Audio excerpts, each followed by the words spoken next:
बारंबार प्रणाम। मेरा नाम सूरज कुमार।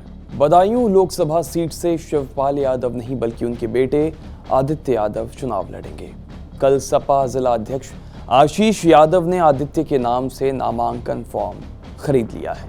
इसके अलावा सपा ने कौशांबी और कुशीनगर से प्रत्याशियों के नाम का ऐलान कर दिया। कौशांबी से सपा राष्ट्रीय महासचिव इंद्रजीत सरोज के बेटे पुष्पेंद्र सरोज और कुशीनगर से अजय प्रताप सिंह को टिकट दिया गया है। कुशीनगर से स्वामी प्रसाद मौर्य भी चुनाव लड़ रहे हैं। वहीं बीजेपी ने कुशीनगर से मौजूदा सांसद विजय दुबे और कौशांबी से विनोद सोनकर को उतारा है। बदायूं सीट से सपा ने पहले पूर्व सांसद धर्मेंद्र यादव का टिकट काटा था।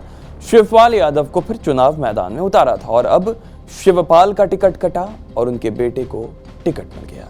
लेकिन एक और बात है, जब बदायूं सीट से शिवपाल का नाम घोषित हुआ, अंदर खाने से खबर आई शिवपाल खुश नहीं है। उनकी मर्जी के खिलाफ जाकर अखिलेश ने उन्हें टिकट दिया, क्योंकि वो बदायूं से अपने बेटे का टिकट चाहते थे। कौन? शिवपाल यादव।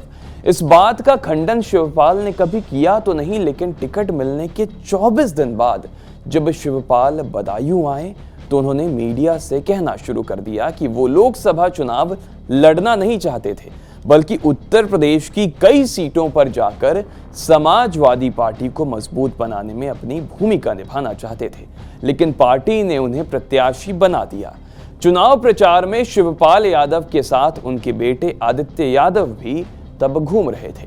पहले दौर के बाद ही बदायूं में आदित्य यादव के प्रत्याशी बनाए जाने की चर्चा होने लगी।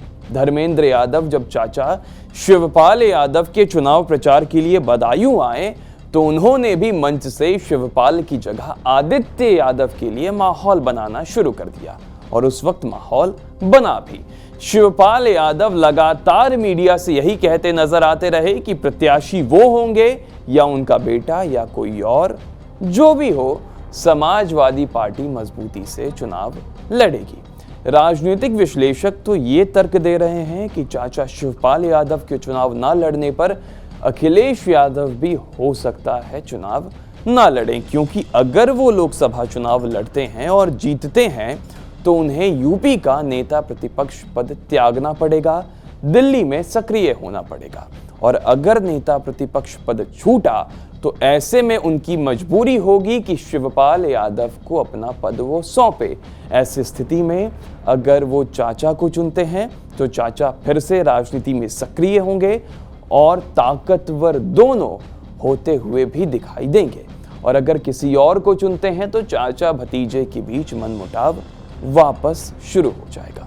अब 7 मई को बदायूं में लोकसभा चुनाव है, लेकिन बीजेपी शिवपाल पर मैदान छोड़कर भागने का आरोप लगा रही है। बदायूं सीट पर कब्जा इस समय बीजेपी का ही है।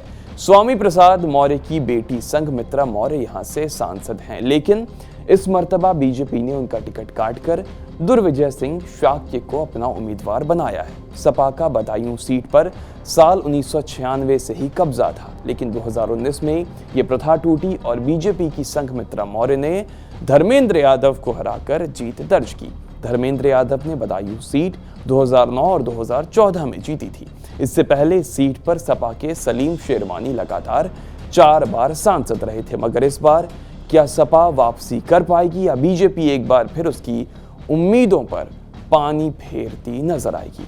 सवाल हम जनता पर छोड़ देते हैं, वक्त पे पता भी चल जाएगा। बाकी उत्तर प्रदेश और उत्तराखंड की खबरों को जानने के लिए देखते रहिए TV9 उत्तर प्रदेश उत्तराखंड।